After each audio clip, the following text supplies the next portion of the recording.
today's vlog will be about the N magazine. I'm Isis Nicole, the editor-in-chief of Isis Nicole Magazine, and I'm going to do a walkthrough of issues 1 through 8 and try to do a story on the magazine's history, why I started it, things like that. So stay tuned for a long rant. I got time today.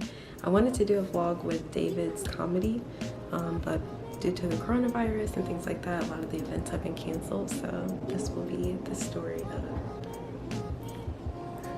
me.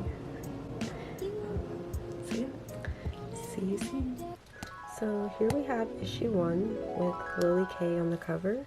I think this was called Volume 1 Inspired. At the time, I wasn't sure if I wanted to do volumes or issues. What else happened in this one?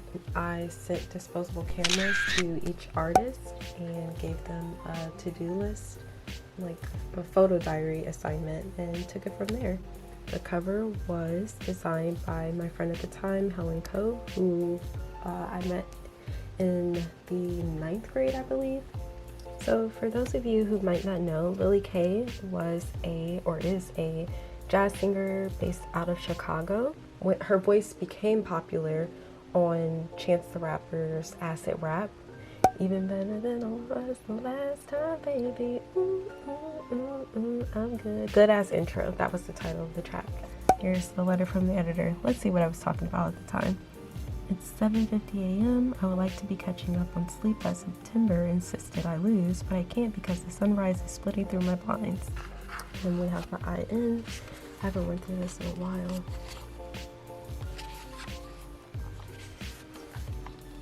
She was my Tumblr friend who is from Atlanta, and she actually would mail me gifts. I love the quality of this paper, by the way. It still opens up so smoothly. This is Ayla. Ayla is a film director based out of LA. We also met through Tumblr. When I was doing nail art content, it was for something called Nail Porn, which is based out of London. And Ayla was working on her documentary called Nailgasm, which ended up premiering back in the day on Hulu. I know she was working with like Sid and all those kind of cool kids at the time. That was her scene, and she came out with this documentary called Nailgasm. So when she hit me up, she's like, hey, I'm working on this documentary called Nailgasm and I would love to have you on board. So I got to help with the casting, and she actually flew me out to London to help work on her project, which was pretty cool. And that was my first time on a plane and out of the country. So that was around 2012, I believe. And yeah, thank you so much, Ayla. Let's see if there's anyone else. My friend Logan's in here. Logan's pretty cool. I used to write for his magazine, which was called Jungle Gym. And that allowed me to interview different rappers who are still around today, like Darnell Williams. So thanks again, Logan, for being a part of this. This was a skateboarder living in Florida, and someone in my hometown. Oh, Lane Stewart. So I believe Lane Stewart today does work with Fear of God, but during this time he was working on directing projects for BC Kingdom and Glass Popcorn, which I'm not sure if Glass Popcorn is necessarily still around. Natalia Kills. I remember enjoying her song Free, or it might be called I'm Free. This picture of Brooke Candy I thought was pretty awesome. There's Lane right here.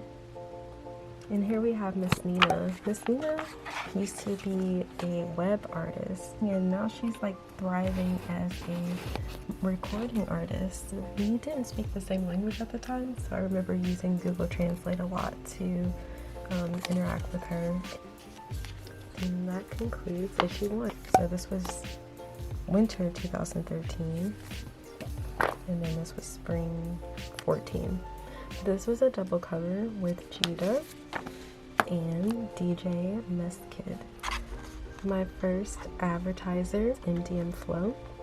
She is a lipstick designer based out of London, or lipstick creator, I'm sorry, based out of London. We weren't able to catch up with each other this trip, but last year we met up and hung out, so that was pretty nice. That was our first time meeting in real life, but we had already known of each other. I think she said she came across issue 1 and wanted to support the magazine, so yeah, this is issue 2. And this was designed by Damon, which my friend Ayana, I was looking for a graphic designer because at this point, Helen had let me know that she was ready to move on to other things. So I thought that I would just like have graphic designers in rotation for each issue, which I was okay with at the time, but now I realize it is good to have consistency. So anyway, Damon is responsible for the graphic design of this issue, which is still pretty awesome. Those twins, I don't even remember their names, but I remember them being like all the buzz during the Spring Breakers movie.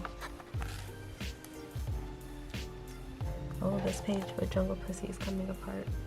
I never met Jungle Pussy like personally, but I did go to see her at a Melissa event last year, which was pretty cool at the box. Spaghetto, music video director. Oh, that's what it was. She was working on a documentary called Twerkumentary. So this must have been when twerking was starting to become more mainstream, and by mainstream meaning, you know, non-black. Let's see, twerking is one of those American things that makes me curious. We never had that growing up in Europe. Dance hall, yes. Grinding, yes, but not twerking, which is a solo dance. It's literally just you and your ass. And I don't remember if I saw the documentary, but I do remember helping transcribe an interview. And the interview that I transcribed was actually too short. I can't remember what Too Short was talking about exactly, but I remember it being, I remember transcribing his quotes and Kaya's quotes as well. And a lot of times how I determine my cover is just straight up being a fan of the artist. Obviously, I'm not wearing any polish at the moment.